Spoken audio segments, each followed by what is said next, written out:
one mind, then we're quick to shut that down as an imposter, something that is coming to us for validation, and we are not going to self-condemn. If you think about Jesus on the pinnacle of the temple when he was being tempted of the devil, and the devil says, why don't you just cast yourself down from here? Well, I've been to that area of Jerusalem, and down below that pinnacle of the temple are some very big, very jagged rocks. If Jesus had given in to that suggestion, cast yourself down, of course the devil was saying, you'd be okay, God would protect you anyway, which is some of the ways suicide argues to us. You'll be all right. Go ahead and do that, and things will be better. You'll just move on. But Jesus didn't cast himself down, and I love the way that question is phrased about casting himself down, because if we agree with the error, we might as well jump. But if we know that error really doesn't have any power, because this illustration demonstrates it, because if evil had any power, he would have pushed.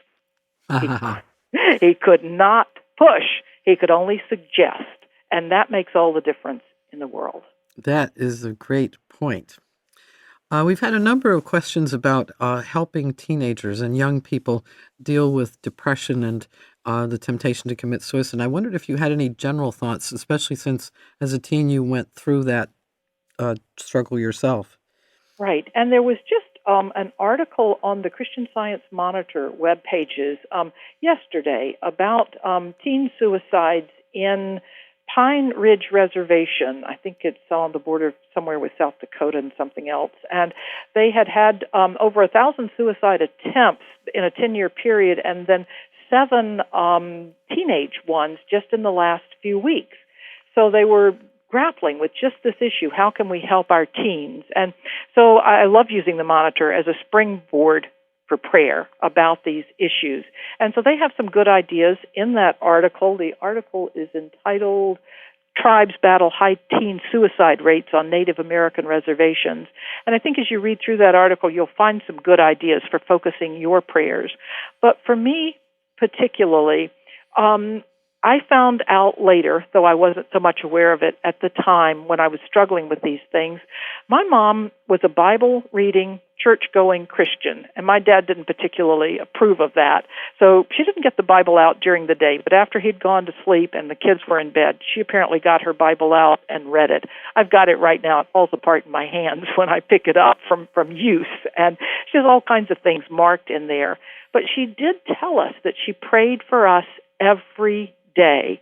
And I really think that the strength I found to face down suicide and to accept the answers that I found in Christian Science came from her prayers.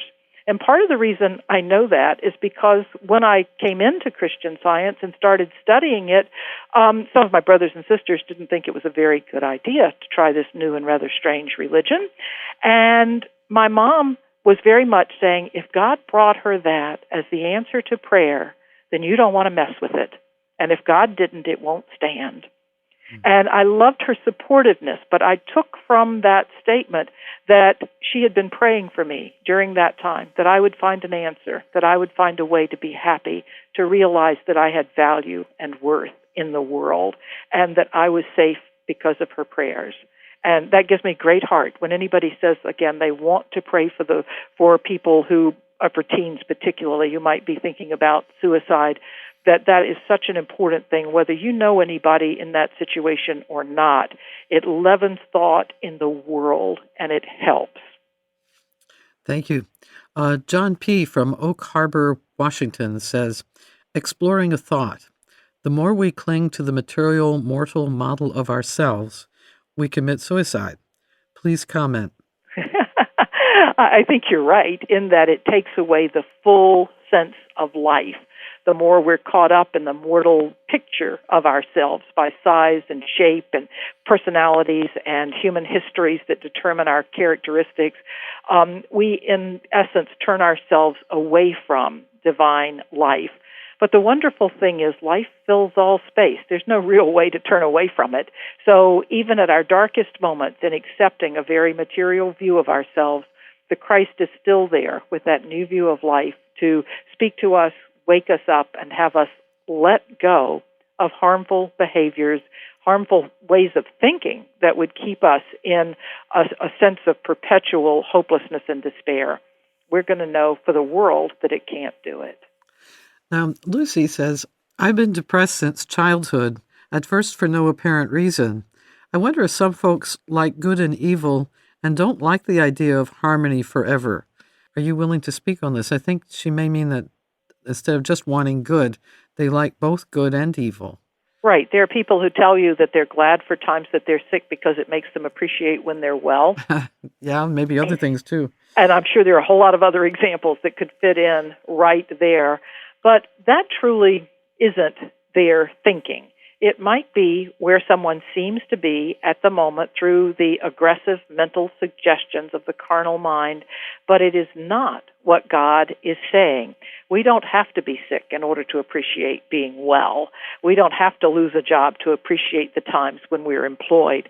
I think that also, again, looks back and speaks to the nature of being grateful, always looking for the good in our lives and magnifying it and seeing that evil never serves a good purpose. Mrs. Eddy writes that evil's only power is to destroy its